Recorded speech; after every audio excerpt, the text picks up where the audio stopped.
Kurukshetra show में मेहमानों द्वारा व्यक्त की गई राय और कमेंट्स उनके निजी विचार हैं। मेहमानों की राय को इंडिया टीवी या शो के होस्ट की राय न मानी जाए। इंडिया टीवी का मकसद किसी भी व्यक्ति या वर्ग की भावना को ठेस पहुंचाना नहीं है।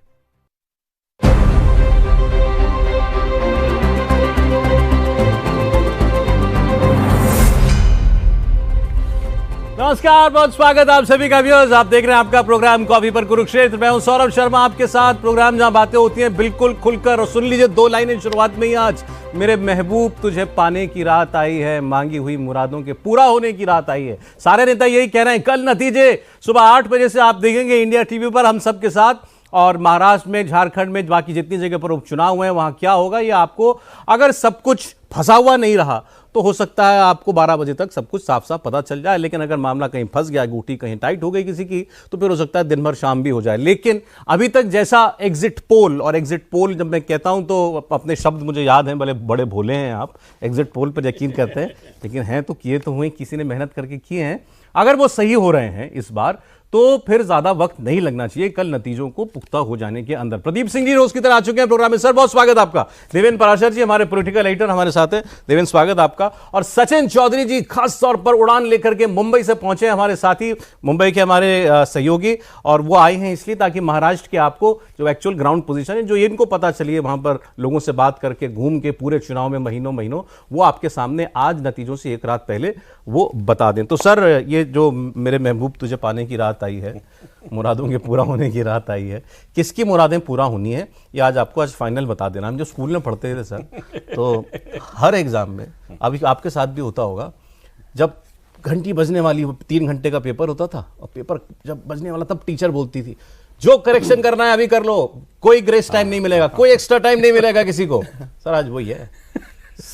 तो हम पर जो गुजरनी है वो एक बार गुजर जाए तो अच्छा है। तो कल अगर नहीं आना है तो कहिए बोल दे। फिर मैं कल आना है तो जो करेक्शन करना हो आप लोगों को आज कर लीजिएगा। ये प्रोग्राम खत्म होते होते फाइनल डेटा दे देना है हमें। तो और आप ऐसे चुनाव के बारे में कह रहे हैं कि पहली बार ऐसा मुझे लगता है कि हो रहा होगा कि आमतौर पे राजनीतिक दल सार्वजनिक तौर पे जो कहें, अंदर खाने उनको पता होता है कि क्या होने वाला है। इस बार के चुनाव में चाहे महाराष्ट्र हो या झारखंड हो, किसी भी पक्ष को ये नहीं पता है कि हम जीत ही रहे हैं या हार ही रहे हैं। ये बड़ा दिलचस्प है। मतलब सच में इवन बीजेपी नहीं, कॉन्फिडेंस होना अलग चीज है। हाँ। लेकिन उसमें फिर राइडर रहता है कि कहीं ऐसा हो गया तो एकदम से क्लियर कट जिसको कॉन्फिडेंस कहते हैं ना, वैसा नहीं। हालांकि बीजेपी के बारे में महाराष्ट्र की अगर बात करें तो एकदम से आ रहा है कि हाँ, हम लोग किसी भी हाल में 150-160 एनडीए रहेगा। सिंगल लार्जेस्ट पार्टी अपने बारे में वो क्लेम कर रहे हैं कि रहेगा। जिस विदर्भ रीजन को लेकर बहुत ज़्यादा चर्चा हो रही थी सौरभ, उसके बारे में हमें बताया गया थोड़ी देर पहले भी, मैंने दोबारा क्रॉस चेक किया, वो श्योर हैं कि हमें 30 सीटें आ रही हैं विदर्भ रीजन से ही। और अगर विदर्भ से 30 आ रही है तो आप मान के चल सकते हैं कि बीजेपी फिर 100 जा रही है। तो वो एकदम से है। लेकिन उसमें भी थोड़ा सा अगर और कुरेदिए तो एकदम से एक समझ में आता है कि कहीं ना कहीं एक चिंता है कि कहीं गड़बड़ तो नहीं हो जाएगा। लेकिन एक फर्क आपको एक बता दूं कि बीजेपी के मुख्यालय में उस तैयारी को एक पैमाना अगर आप माने तो हरियाणा वाले इलेक्शन में सर, बीजेपी में जो लाइव प्रेस कॉन्फ्रेंस वगैरह की जरूरत पड़ती है, जो तैयारी की जाती है चुनावी दिन, नतीजों के दिन, उसमें पूरा प्रॉपर टेंट वेंट लगाया जाता है, जैसे शादी ब्याह में जैसा होता है खाने वाने का। हरियाणा में बहुत मामूली तौर पे एक दिन पहले रात में किया गया, सिर्फ ब्रेकफास्ट का किया गया, कि उनको पता था कि नतीजे खराब जाएंगे, लंच कराने की जरूरत नहीं। इस बार 3 दिन पहले से ही ये तैयारी शुरू है। मतलब आज ही सारी तैयारी वहां पे देखें तो सब कुछ हो चुका। मतलब उनके हिसाब से सब बम बम होना चाहिए सब कुछ, ऐसा अभी तक लग रहा है। तो जरा इधर शुरुआत करते हैं। महाराष्ट्र से हम लोग आज शुरुआत करने जा रहे हैं। कल चुनाव से पहले हमारा भी ये फाइनल एक एनालिसिस आप समझ लीजिए जो हम करने जा रहे हैं। और आज थोड़ा हम अब तक रीजन वाइज करते हैं, आज थोड़ा रीजन के अंदर भी जाएंगे। लोकसभा सीट, विधानसभा सीटों की भी बात करेंगे। सचिन खासतौर पर इसलिए हमारे साथ है ताकि आपको सीट वाइज भी कुछ हम लोग इनसाइट जो है वो दे पाए। जैसे फर्स्ट उत्तर महाराष्ट्र से सचिन शुरू करते हैं। उत्तर महाराष्ट्र सब जानते हैं बीजेपी का किला है। बीजेपी ने यहाँ हमेशा अच्छा किया। इवन लोकसभा चुनाव में जहां बैंड बज गया महायुति का, उसमें भी उत्तर महाराष्ट्र में बीजेपी ने अच्छा 2 सीटें उनकी नाक बचा ली। वहां पर 2 सीटें आई थी वहां पर, सिर्फ एक जलगांव की सीट और एक रावर की सीट, जिसपे रावर की सीट से रक्षा खड़से को यहाँ पर केंद्रीय मंत्रिमंडल में मोदी जी ने राज्य मंत्री बनाया है। वो 2 सीटों ने नाक बचा ली थी। और वहां पर नुकसान आदिवासी एरिया जो है, खासतौर पर नंदुरबार सीट हिना गावित जो हार गई थी, इस बार वो निर्दलीय खड़ी है। तो 36 सीटें हैं यहाँ पर। आपने जैसे बताया नंदुरबार, धुले, रावेर, जलगांव, धुले, डिंडोरी, ये सारे इलाके जो हैं वो इसके आते हैं। नासिक, और बीजेपी की यहाँ पर अच्छा करती है। इस चुनाव के हिसाब से बीजेपी को फर्म रहना चाहिए। 36 में से बीजेपी को, ऐसे मेरी जो बात हुई उनको, तो उनका ये कहना है कि करीबन 18 तक सीटें वो जीत पाएंगे इस इलाके में। 36 में से 18 यानी कि आधी सीटें वो जीत पाएंगे। और पिछली बार भी उन्होंने लगभग इसी तरह की सीटें वहां पर जीती 2019 में 13 जीती थी। हाँ, तो उससे उनका परफॉर्मेंस, उनका कहना कि थोड़ा ज़्यादा अच्छा होगा, क्योंकि लोकसभा से उन्होंने सबक लिया है।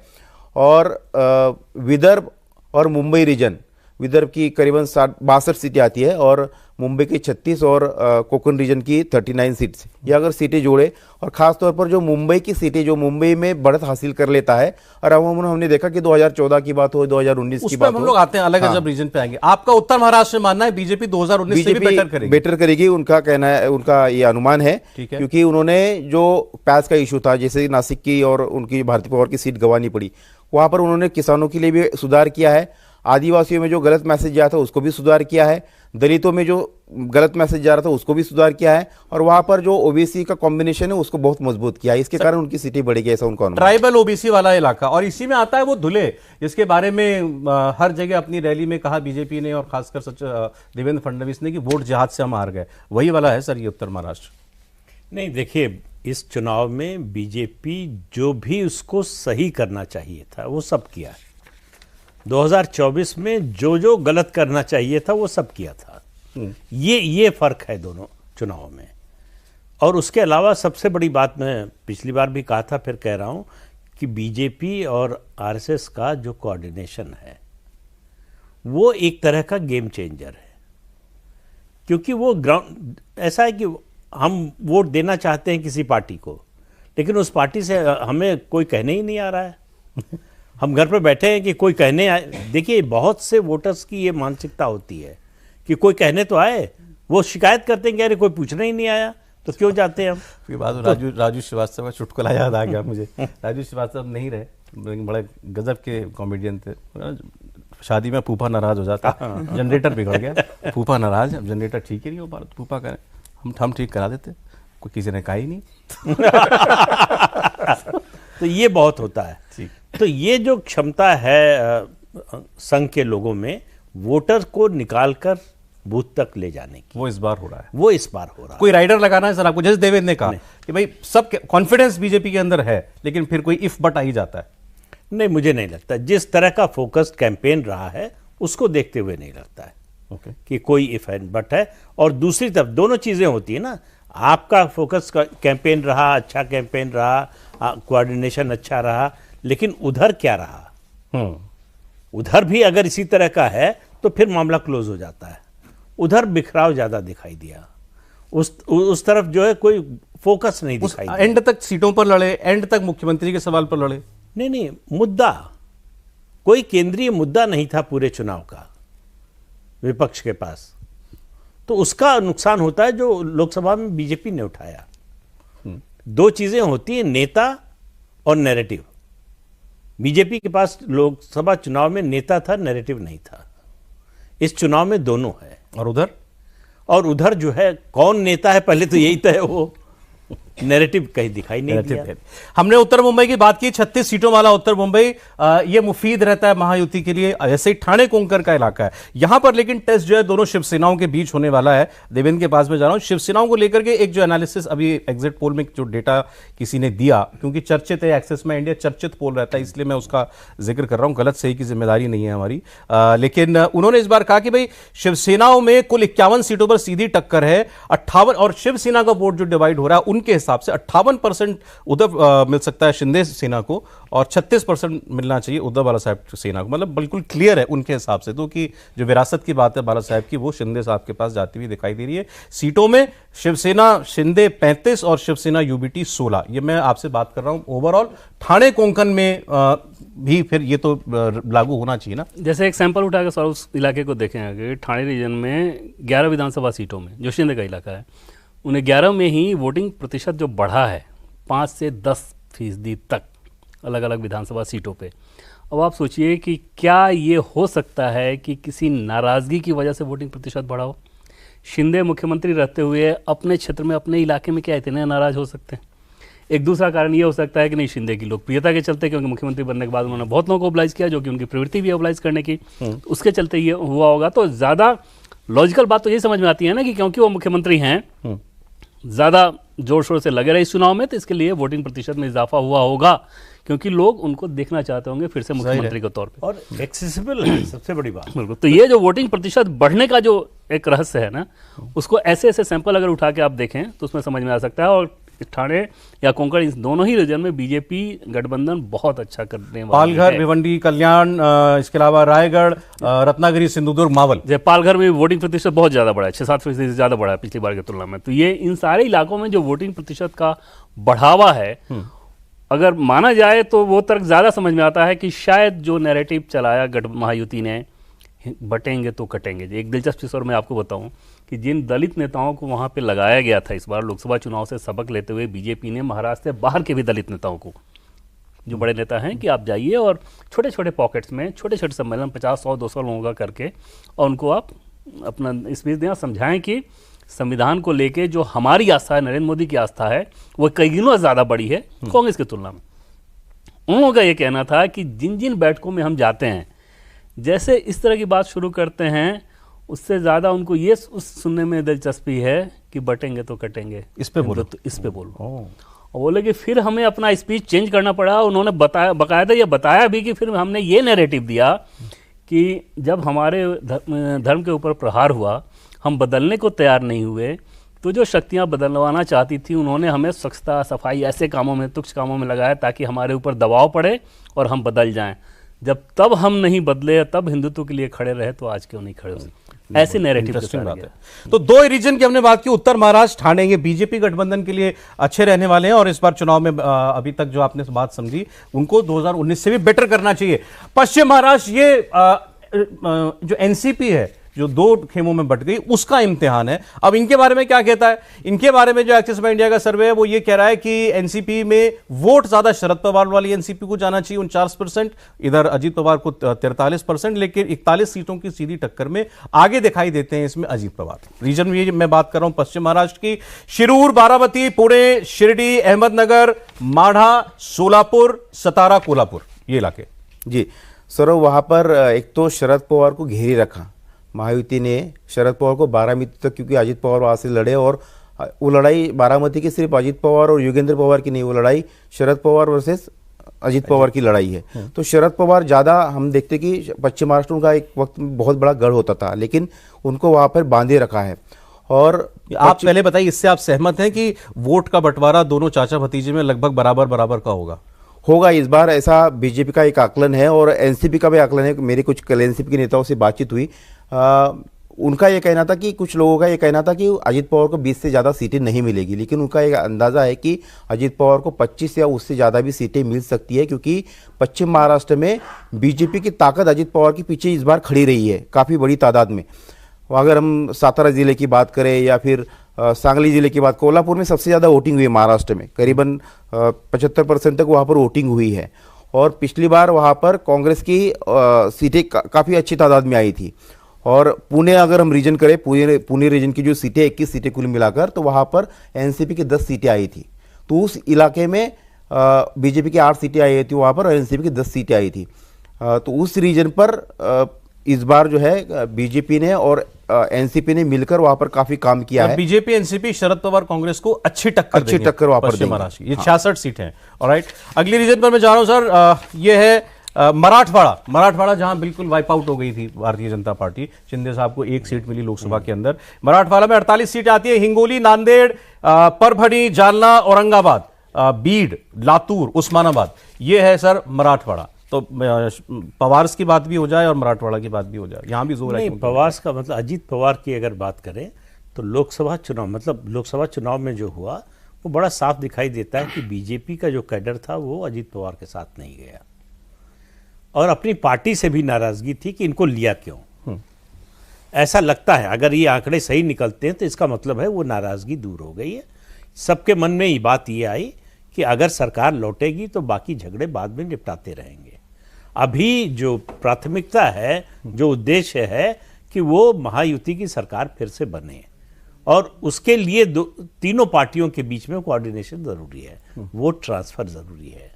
तो वोट ट्रांसफर अगर बीजेपी का और एकनाथ शिंदे का, दोनों का अजीत पवार को होता है तो अजीत पवार शरद पवार से आगे निकल सकते हैं, क्योंकि वहां किसका कितना वोट ट्रांसफर होगा आप जानते नहीं। लोकसभा में आपने क्या बताया, बीजेपी का वोट अजीत पवार को गया है? नहीं गया। और अजीत पवार का इधर ऐसा है कि पूरी जिंदगी बीजेपी का कार्यकर्ता जो है एनसीपी से लड़ा है, शरद पवार से लड़ा है, ठीक है, और वही हालत जो है शिवसेना की रही है। तो इसलिए जो है मुझे लगता है कि बीजेपी और एकनाथ शिंदे दोनों पार्टियों का वोट जो है वो अजीत पवार को ट्रांसफर नहीं हुआ जैसा होना चाहिए। शरद पवार अजीत पवार की डायरेक्ट लड़ाई में आप ये मानने के लिए मान सकते हैं कि पॉसिबिलिटी है कि अजीत पवार को ज्यादा सीटें आ जाएं? क्योंकि सीटें मतलब ये दायरा कम है, विधानसभा सीट है, छोटा इलाका है, तो ये मैनेजमेंट जो है अजीत पवार बेहतर ढंग से कर सकते हैं। जो संगठन का काम किया है, जिन लोगों को ओबलाइज किया है, उनके ओबलाइज किए हुए लोगों की संख्या बहुत है। तो ये छोटे छोटे लोग जो छोटे लोग मतलब मेरा मतलब है प्रभाव की दृष्टि से जो छोटे हैं, उनके जुड़ने से ये फायदा मिल सकता है अजीत पवार को। लेकिन सबसे बड़ा फायदा जो है वो बीजेपी और शिवसेना के वोट ट्रांसफर का उनको मिलेगा। ठीक है सर, अब मुंबई की बात कर लेते हैं। 36 सीटों वाली मुंबई, यहां भी दोनों शिवसेना की टक्कर है। हम लोग अभी बात की कि ऐसा सर्विस बता रहे हैं कि एकनाथ शिंदे को ज्यादा वोट मिलना चाहिए जहां दोनों की फाइट होती है। तो मुंबई में उद्धव ठाकरे का असल इम्तिहान होगा। निश्चित तौर पर सौरभ, जितनी उनकी उम्मीदें हैं वो मुंबई के हिसाब से ही हैं कि वहाँ पे वो कितना बेहतर कर पाते हैं। और वहाँ भी शिंदे के साथ, शिंदे की जिम्मेदारी बस ये होगी कि सेना का जो वोट बैंक है उसमें आप सेंधमारी कर लें। बाकी बीजेपी की ताकत मुंबई में बहुत ज़्यादा है और उस लिहाज से वो आपको सपोर्ट सिस्टम देगी, फिर वो सीटें निकलेगी। और वहाँ पे कोई बहुत चिंता वाली चीज़ें नज़र नहीं आ रही बीजेपी के लिहाज से। उद्धव ठाकरे खेमे से ज़रूर चिंता की नज़र वो आ रही है कि क्या वाकई उन लोगों ने उतनी ताकत ग्राउंड पे लगाई, क्योंकि उनका सिस्टम उस रूप में काम करता नज़र नहीं आया। अब देखें तो पिछले 2-2.5 सालों में आदित्य ठाकरे को एकदम से उद्धव ठाकरे ना भी निकल पाए स्वास्थ्य की वजह से। आदित्य ठाकरे को बहुत संघर्ष करना चाहिए था जमीन पे, लेकिन वो काम उन्होंने किया नहीं। जाहिर तौर पे ग्राउंड पे आपने वो ढांचा तैयार नहीं किया। दूसरी तरफ आपके लोगों को तोड़ने के लिए शिंदे ने पूरी ताकत लगा रखी थी। छोटे छोटे लेवल पे जब आप लोगों को तोड़ना शुरू करते हैं, तोड़ते इस लिहाज से हैं कि आप उनको मोबिलाइज करना शुरू करते हैं कि भाई मुख्यमंत्री मैं हूँ, मेरे साथ आओ, मैं तुम्हारी बात सुन रहा हूँ, मैं तुम्हें कुछ करा सकता हूँ लोगों के लिए, अपने क्षेत्र में लोगों के लिए कर सकते हो। उस काम को उन्होंने बखूबी किया है। तो वो एक गैप जो होना चाहिए, वो गैप ऐसा लग रहा है कि अपने पक्ष में उन्होंने टिल्ट किया है। और एक लाइन एक जरूर बताऊं कि शरद पवार अजीत पवार के मामले में अगर आप देखें तो अभी तक का जो आकलन उसमें ऐसा लग रहा है कि अजीत पवार कमजोर कड़ी साबित होंगे। हाँ। और शरद पवार की जो रैलियां हुई हैं ना, वो मैसिव, उसमें करंट दिखता था। तो वो एक चिंता की लकीरें जरूर है इस खेमे में कि अजीत पवार शायद थोड़े कमजोर आपके लिहाज से आज भी शरद पवार भतीजे पर भारी है। हाँ। ठीक। अब आखिरी विदर्भ रीजन की हम लोग बात कर लेते हैं। विदर्भ चिंता है, बड़ी चिंता बीजेपी की लोकसभा में रही थी, लेकिन अदरवाइज अगर आप देखें पिछले लोकसभा चुनाव के हिसाब से तो बीजेपी ने यहां पर बड़ा अच्छा प्रदर्शन किया था। 66 सीटें आती हैं बीजेपी को, 28 सीटें यहां पर मिली थी, कांग्रेस को 14 सीटें मिली थी। बड़ा दुगने का गैप है, अंतर है। बीजेपी रिपीट कर सकती है विदर्भ 2019? कर सकती है, क्योंकि हम पिछले कुछ महीनों से देखें तो नितिन गडकरी ने विदर्भ को ही संभाल के रखा है। नितिन गडकरी ने सबसे ज़्यादा रैलीज विदर्भ के इलाके में की है। चंद्रशेखर बावनकुळे ओबीसी नेता आते और पिछले चुनाव में 2019 में उनका टिकट कटा तो सौरभ करीबन 1 दर्जन सीटों पर उनको नुकसान झेलना पड़ा था। वो सीटें हारी थी बीजेपी उसी रीजन में, नहीं तो बीजेपी की सीटें 28-29 से और भी ज़्यादा बढ़ सकती थी। इस बार चंद्रशेखर बावनकुळे को प्रदेश अध्यक्ष बनाया और उन्होंने वो जो पूर्वी विदर्भ का इलाका है उसको बांध के रखा, वहाँ पर पूरी अपनी ताकत झोंक दी। देवेंद्र फडणवीस हर तीसरे-चौथे दिन विदर्भ जाते थे। तो ये तीनों नेताओं ने मिलकर वहाँ पर विदर्भ को काफ़ी जो डैमेज हुआ था लोकसभाओं में उसको संभाल के रखा। आदिवासी, दलित और कुनबी, इन वोटों का जो नुकसान हुआ था वहाँ पर उन्होंने करेक्शन कराया। खासतौर पर जो हिंदू, जो बौद्ध है, उनमें जो एक नैरेटिव सेट हुआ था कि संविधान बदलने का, उसको उल्टा उन्होंने कांग्रेस पर उस नैरेटिव को कांग्रेस पर ही पलटा दिया। जिस तरह से नाना पटोले का बयान आया और राहुल गांधी का बयान आया उसको मुद्दा बनाए, तो वो विषय उन्होंने वहाँ पर ख़त्म कर दिया। बावनकुळे ओबीसी है, कुनबी का जो फैक्टर है, वहाँ पर नाना पटोले कुनबी की और ओबीसी की बात चलाते रहे थे और ओबीसी और कुनबी पर ही कांग्रेस का ज़्यादा फोकस है, किसानों पर। किसानों की बात भी वहाँ इस बार बीजेपी ने की है।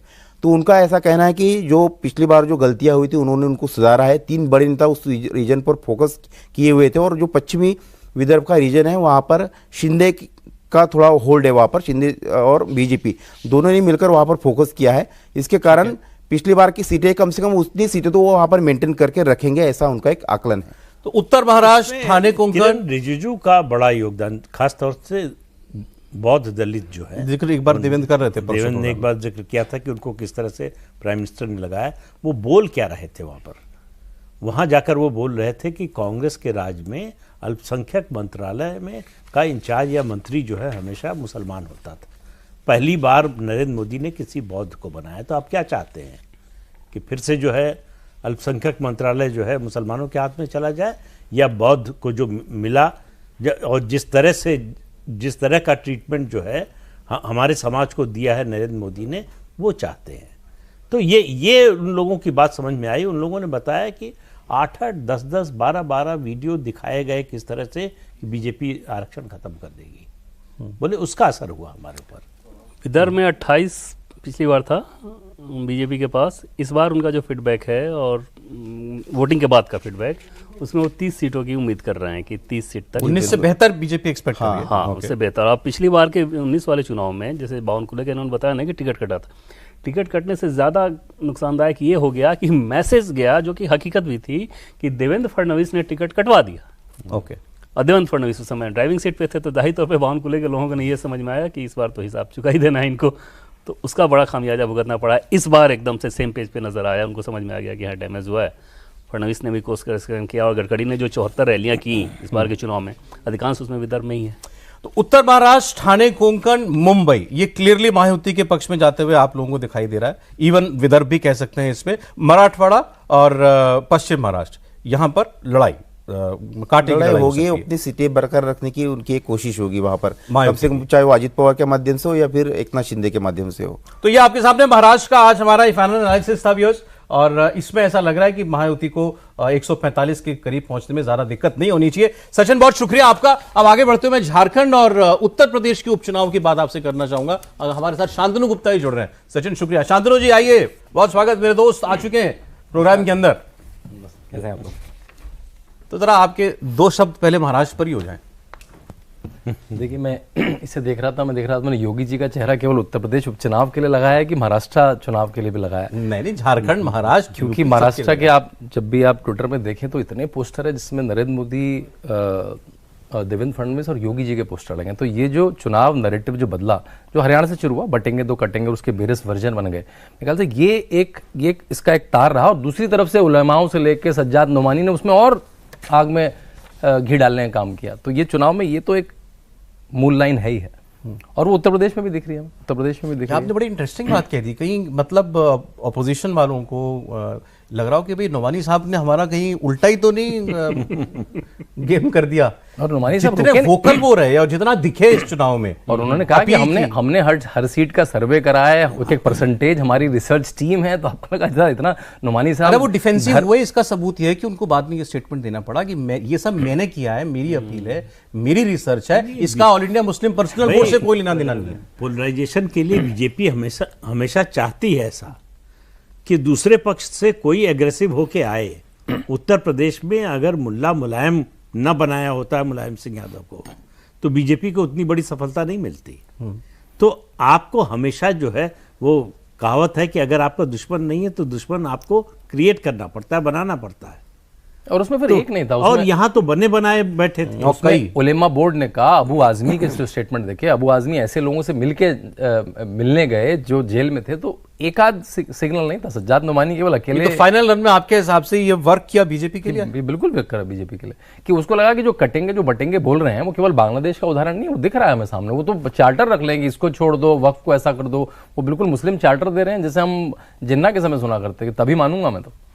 तो बिल्कुल क्लियर। बटेंगे तो कटेंगे की जन्मभूमि में, यूपी में। देखिए, यूपी में तो 9 सीटें हैं, उसमें 3 सीट भाजपा के पास थी, 4 सीट सपा के पास थी, 1 सीट आरएलडी के पास, एक निषाद पार्टी के पास, एक निषाद पार्टी के साथ भाजपा के साथ रह के थी, एक आरएलडी के साथ सपा के साथ रह के थी। उसे इस खाने में मत गिनिए, कई लोग इसे कह रहे हैं तो भाजपा की सीट है आरएलडी के साथ, ठीक कह रहे हैं। तो 4-5 था। इसके ऊपर से एक भी सीट आती है तो गेन है। वो टिपिकल बड़ी स्टैंडर्ड सपा की सीट है। मिल्कीपुर पर चुनाव नहीं हुआ अभी। 9 में 5 आ जाएंगे बीजेपी को। मैं कह 9 में 5 भी आती है तो गेन है, क्योंकि अभी 4-5 है, 4 बीजेपी 5 सपा। गठबंधन 5 भी आती हैं, 6 आती हैं तो बहुत बड़ी बात है। इस तरह और जिस तरीके से समाजवादी पार्टी रीपोलिंग की मांग कर रही है वो क्या दिखा रहा है? बिल्कुल, वो तो समझ में आ रहा है कि ग्राउंड से जो फीडबैक है वो उनको अगेंस्ट है। बार बार ये कहना है कि चुनाव को खुद ही रद्द कर देना चाहिए, इलेक्शन कमीशन को ऐसा कर देना चाहिए।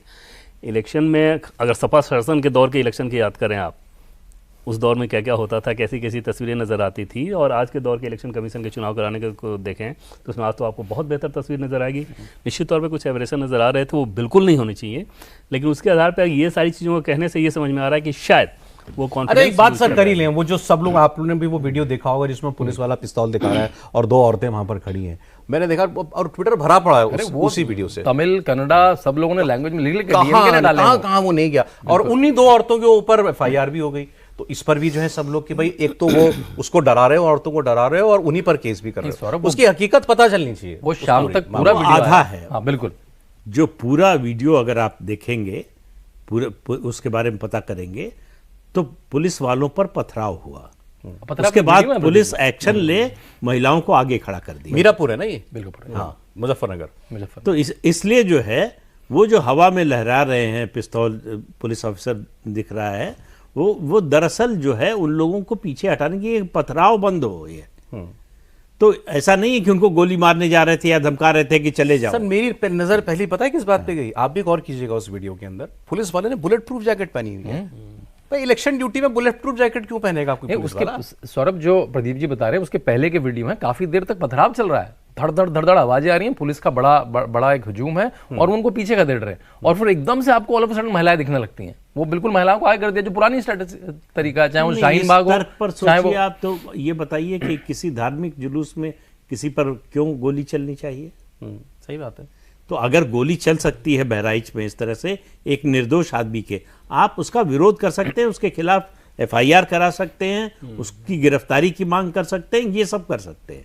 लेकिन आप गोली मार देंगे तो ये अगर ये मतलब ऐसा तो है नहीं कि झगड़ा हो रहा था अचानक आपको गुस्सा आया, ये सब प्लान ढंग से हुआ। तो जिस तरह की प्लानिंग है उसमें ये मतलब मान लीजिए कि उस पुलिस वाले को गोली लग जाती, कोई मार देता, तो क्या होता कि बुलेट प्रूफ जैकेट क्यों नहीं पहने थे? हम ही लोग सवाल उठाते कि भाई जब आपको मालूम था कि टेंशन है, ऐसी सिचुएशन है, तो क्यों सेक्रीफाइस करेंगे पुलिस वाले? मैं तो उसी सेंस में कह रहा हूं कि वहां कुछ ऐसा माहौल बना होगा ना कि वो बुलेट प्रूफ जैकेट पहन के गया पुलिस वाला। और पुलिस ने बाद में दोनों वीडियो भी दिया है, कंप्लीट वीडियो भी दिया है, इनकम्प्लीट वीडियो और कंप्लीट वीडियो। तो ये मीरापुर मुजफ्फरनगर वाली जो RLD के पास थी, सीसामऊ कानपुर वाली और कुंदर की मुरादाबाद की, तीनों मुस्लिम बहुत सीट है, तीनों पर सबसे ज्यादा हंगामा हुआ। तो ये तीनों भी इधर आ जाएं बीजेपी के पक्ष में, मुमकिन है या इनमें से कोई? नहीं, ऐसा मुश्किल होगा, क्योंकि शोर इन्हीं पर मचा रही है। मीरापुर में दिक्कत नहीं होगी, मीरापुर में दिक्कत नहीं होनी चाहिए कि वहाँ पे तो आना चाहिए बीजेपी गठबंधन के पास वो RLD वाली सीट, लेकिन बाकी 2 में मुश्किल होगा। लेकिन जैसा कि पहले शांतनु जी ने बताया कि पिछली बार क्योंकि जो सीटें थीं उनमें इजाफा होने के पूरे संकेत है, और जो ग्राउंड से फीडबैक आ रहा है उससे ये समझ में आ रहा है कि 5 से 6 तक एनडीए रहेगा, मतलब बीजेपी और RLD दोनों मिला के 5 या 6 रहेगा, और वो 6-3 या 7-2। हाँ, मैं देख लेते ना। सीसामऊ आपने कहा मुश्किल है इधर आना, ये भी सपा के पास थी। कटहरी जो है नहीं, उल्टा चलिए ना। अच्छा, सपा जो श्योर है मानकर चलिए, ठीक है। करहल, हाँ, करहल सपा जीत रही है, मार्जिन थोड़ा कम हो जाएगी, लेकिन करहल में कोई क्वेश्चन नहीं है। हाँ, ठीक है। सीसामऊ में सपा जीत सकती है, बाकी किसी सीट के बारे में आप नहीं कह सकते कि ये सीट सपा जीत ही सकती है या जीत ही रही है। अच्छा, हाँ, तो उसमें कटहरी भी शामिल कर रहा हूं मैं। अच्छा, कटहरी भी आप उसी के अंदर, वहीं से 7-2 बन रहा है। हाँ, तो 7-2, 6-3 ये 2 बड़ी संभावना। अंबेडकर नगर वाली सीट है ना कटहरी। सीसामऊ जो है वो भी कैंडिडेट ठीक नहीं है, कैंडिडेट को लेकर शिकायतें हैं बीजेपी के अंदर भी, और बीजेपी की अपनी जो थी फूलपुर, गाजियाबाद, खैर, अलीगढ़ वाली, इनमें कहीं कोई मतलब दिक्कत नहीं है।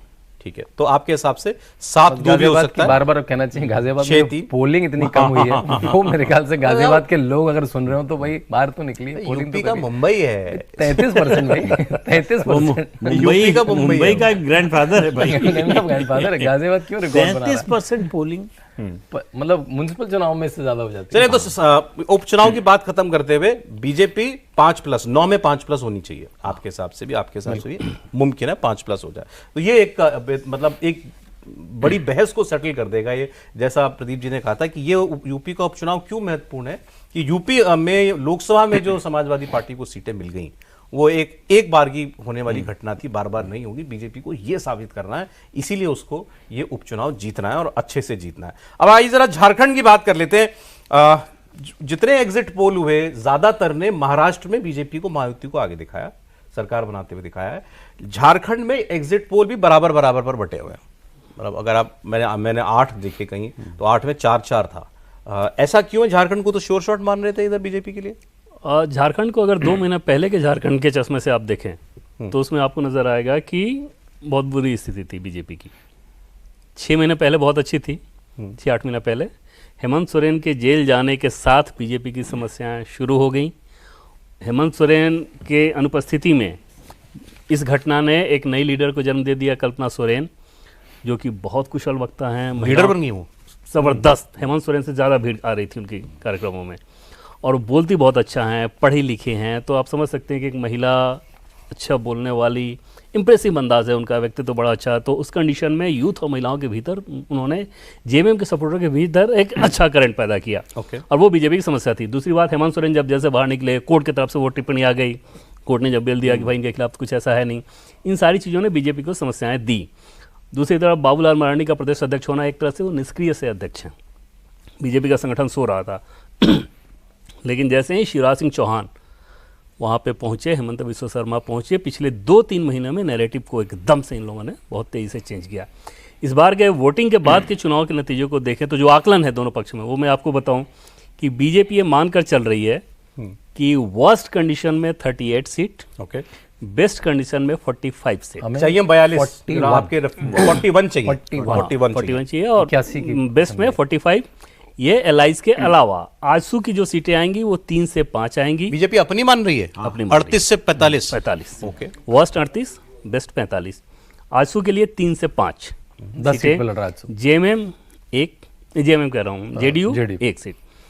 और दूसरी तरफ इनकी जो समस्या है वो ये कि एक डर अगर आप देखें तो इस बार 81 में से 68 सीटें ऐसी हैं जहाँ पर महिला वोटर्स पुरुषों के मुकाबले 4 से 5% ज़्यादा। हालांकि 2005 में जब झारखंड का चुनाव शुरू हुआ उसके बाद से किसी भी चुनाव को अगर आप देखेंगे तो उसमें महिला वोटर्स पुरुषों से ज़्यादा वहाँ वोट करती हैं, लेकिन फासला इतना बड़ा नहीं रहता था। तो वो एक राइडर बीजेपी के रणनीतिकार ये समझ रहे हैं कि ऐसा तो नहीं कि जो मैया सम्मान योजना जो है ये उसका असर 1000 रुपया जो हेमंत सोरेन सरकार दे रही है, लेकिन उसके काउंटर के तौर पे वो ये सोच रहे हैं कि उन्होंने एक गोगो दीदी स्कीम लॉन्च किया था। न सिर्फ स्कीम लॉन्च किया बल्कि छत्तीसगढ़ पैटर्न पे 80 लाख फॉर्म भरवा लिए गए उन महिलाओं से कि आपको मैया सम्मान योजना सरकार दे रही है हेमंत सोरेन की 1000 रुपया, गोगो दीदी योजना प्रॉमिस की है बीजेपी ने 2100 रुपया, जो देवेंद्र बता रहे हैं उसके फॉर्म भरवा लिए ऑलरेडी। और गोगो संथाल में माँ को कहते हैं। तो और फॉर्म भरवा लिए गया, और फॉर्म भरवाने के साथ हर एक कार्यकर्ता ये बता रहा था कि ये जो सिर्फ 1000 दे रहे हैं ना, जब हम आएंगे तो हम इसको 2000 करेंगे, 2500 करेंगे, इस तरह की बात का, बस आपको फॉर्म भरना है और आपको इसके अलावा कुछ नहीं करना है। तो उन महिलाओं के अंदर एक पहला नैरेटिव ये गया कि हमारा पैसा जो मिल रहा है तो ज़्यादा मिलेगा। फिर ये कहा गया कि ये तो 5 साल में देना था ना, अब सरकार खत्म हो रही है तब ये दे रहे हैं। तीसरी चीज़ कि झारखंड में पिछले 5-6 महीनों में विधवा पेंशन वगैरह जो चीज़ें थी वो नहीं मिल रही थी। तो ये कहा गया अलग अलग टोली बना के हर एक महिला से कि जो विधवा पेंशन के पैसे आते हैं, कैसे पैसे आते हैं, उन्होंने रोक रखा था, मोदी ने जो पैसे दिया उसी में का थोड़ा सा पैसा ये दे रहे हैं आपको, और सिर्फ चुनाव देख के दे रहे हैं। तो उम्मीद ये इनको है कि इसके सहारे हमने काउंटर कर लिया।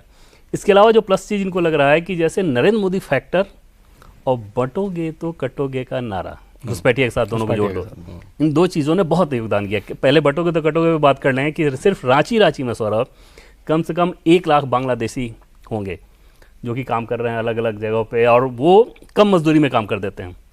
झारखंड के लोकल को 300 रुपये पर डे चाहिए तो वो 200 पे काम करने को तैयार हैं। इस नैरेटिव को बीजेपी द्वारा फैलाया गया कि देखो उनके आने से क्या नुकसान है। दूसरी चीज़ कि 150 से 200 जनप्रतिनिधि आपको ऐसे मिल जाएंगे महिला जिन्होंने मुस्लिम से शादी की, मुसलमानों ने उनके पक्ष में ज़बरदस्त वोट किया और उनको जनप्रतिनिधि बना दिया गया। तो ये ट्राइबल लोग, तो उन ट्राइबल्स के भीतर बहुत फैलाया गया कि देखो ऑलरेडी वो कर रहे हैं, एग्जाम्पल आपके सामने है, तो अगर अभी भी नहीं सुधरोगे तो फिर यही होना है। वहाँ ट्राइबल के भीतर एक ये चिंता जगी है। तो ट्राइबल में सेंधमारी वाली बात, ऐसा नहीं है कि ट्राइबल जेएमएम को कम दिया, इनको ज्यादा दिया। तो बीजेपी को खतरा केवल ये जो हेमंत सोरेन सरकार 1000 रुपया दे रही है उससे है। कहीं अगर उसके चलते करंट बहुत बड़ा हो जिसको रीड ना कर पा रहे हो तो दिक्कत है, अन्यथा वो मान के चलने की आ रही। एक सौरभ, मैं कई बार नाम सुना मैंने, जयराम कुमार महतो, नए बालक हैं, टाइगर के नाम से उनका। मैं इंस्टाग्राम देख रहा हूँ तो इंस्टाग्राम में झारखंड के पॉलिटिशियन का 4 लाख लोग होना, तो वो किसका वोट काटेंगे पता नहीं। उन्होंने लोकसभा में 2-3 लाख वोट ले लिया था, लोकसभा का चुनाव लड़ा था। यहाँ एक चीज बताऊं, जैसे जेएमएम इसमें ये कह रही है कि उन्होंने आजसू का वोट काटा, लेकिन गिरिडीह में जयराम महतो खुद चुनाव लड़े थे, लगभग 3-3.5 लाख वोट आया, 3.5 लाख के आसपास। जो सेकंड किया था उससे 10,000 कम, बावजूद इसके आजसू वहां जीती थी। अच्छा, तो जब सीधे चुनाव में इतना वोट काटने के बावजूद अगर आजसू जीत रही है उस चुनाव में, तो बीजेपी को लगता है जेएमएम का वोट। हाँ, जेएमएम ये मान रही है कि वो एग्जाम्पल भी दे रहे हैं आपस की बातचीत में कि मध्य प्रदेश में जिस प्रकार से लाडली योजना ने कमाल दिखाया, यहाँ में कमाल दिखाएगा। लेकिन एक दूसरी दिलचस्प चीज सर मैं आपको बताऊं कि जेएमएम वाले, उन्होंने कल पब्लिकली भी बोल दिया था, वो बकायदा पब्लिकली ये बोला कि कांग्रेस 24 सीटों पे कड़ी टक्कर में है। कुल सीटें कांग्रेस 29 लड़ रही है, 29 + 2 उसमें से 24 में वो टक्कर बता रहे हैं पब्लिकली। अब आप अंदाजा लगा सकते हैं कांग्रेस फिर कहाँ जाने वाली है। टक्कर मतलब तकलीफ में शिकायत ये है कि भाई इतनी सीटें दे दी, कैंपेन करने कोई आया ही नहीं कांग्रेस से कि कम से कम अपने हमारी सीट पे नहीं, अपनी सीट पे तो कैंपेन करो। तो जो बात मैं महाराष्ट्र के बारे में कह रहा था, इन दोनों राज्यों के चुनाव के बारे में, कैंपेन का फोकस ये अगर एकदम बिल्कुल केंद्रित रहता है, तो अगर निशानेबाज का निशाना, मतलब आपको सिर्फ चिड़िया की आंख दिख रही है तो सही निशाना लगेगा, चिड़िया दिख रही है तो निशाना चूक सकता है।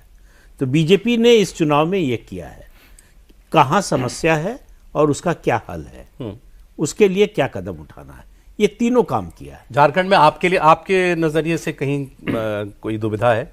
नहीं, मुझे नहीं लगता, क्लियर है बीजेपी की एंटी इनकम्बेंसी है। उसके अलावा जो बटोगे कटोगे और घुसपैठिया, ये 2 मुद्दे मुझे लगता है कि इन्हीं के कारण जो है बटोगे कटोगे टॉपर लगाए गए थे यहाँ हेमंत विश्व शर्मा। हाँ, प्रिंसिपल है, योगी जी प्रिंसिपल है उसका। टॉपर हेमंत। जो आजसू की बात करी, सुदेश महतो की जो है 10 सीट पे लड़ रही है भाजपा के साथ। पिछले बार उनसे गठबंधन नहीं हो पाया था, वो इस बार, और वो तो इस बार वो आ गया है दोबारा। पिछली बार सीटों का तालमेल नहीं आ जा रहा है अकाउंट में शांतनु बाबू, महिलाओं के। हिमाचल प्रदेश, वो मध्य प्रदेश में मामा जी को मिल चुका है उसका लाभ।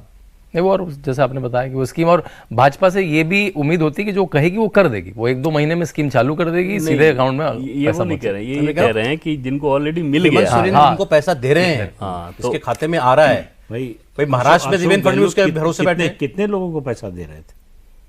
कौन सर? अशोक गहलोत, राजस्थान।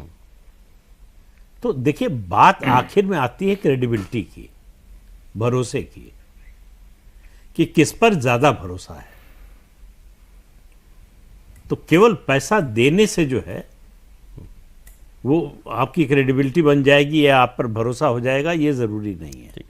क्रेडिबिलिटी है ना सौरभ, बताऊंगा, नरेंद्र मोदी फैक्टर गजब का है। झारखंड में हजारीबाग में रैली थी, बारिश बहुत तेज हो गई, बारिश इतनी ज्यादा हो गई कि जो मैदान था उसमें एकदम घुटने घुटने तक पानी, बावजूद उसके लोग 10-10 किलोमीटर से पैदल आए। प्रधानमंत्री मोदी रांची से हजारीबाग बाई रोड गए, रैली को संबोधित किया, वापस लौटे। तो इस पूरे इलाके में गजब की चर्चा चली थी बीजेपी।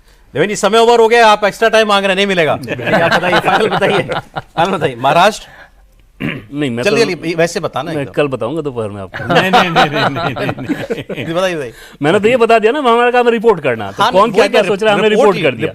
रिपोर्ट तो किया कि दोनों पक्ष मान के चल रहे हैं। 2 लोग और आपको थोड़ी बताऊंगा। नहीं, उन दोनों में से किसी की बात को मैं एकदम से नहीं ले पा रहा हूँ। अच्छा, ओके। हाँ, कि मेरे जैसे झारखंड में भी सौरभ 10 से 15 सीटें बहुत क्लोज वाली होंगी, 2000-3000 मार्जिन वाली। कैसे आप समझ पाओगे कि क्या हो रहा है? सर, विनर टेक्स ऑल जो होता है ना, कि जिसके साथ मोमेंटम होता है, ये जो क्लोज सीटें होती हैं वो उधर करना। सर, तो झारखंड महाराष्ट्र दोनों जाना चाहिए इधर बीजेपी गठबंधन। बिल्कुल शांतनु जी। महाराष्ट्र तो बिल्कुल बड़े आराम से जा रहा है। झारखंड कोई छोटा स्टेट है, छोटे स्टेट को पिट करना हर समय मुश्किल होता है, कम सीटें होती हैं, आपको हार जीत का मार्जिन वो 10 सीटें ही होती हैं जो डिसाइड करती हैं। तो वहां मैं देवेंद्र के साथ रहूंगा कि वहां पे जो छोटी सीटें हैं उसमें मतलब लब्बो भाभी, कल शाम को हम प्रोग्राम में ईवीएम पर चर्चा कर रहे होंगे।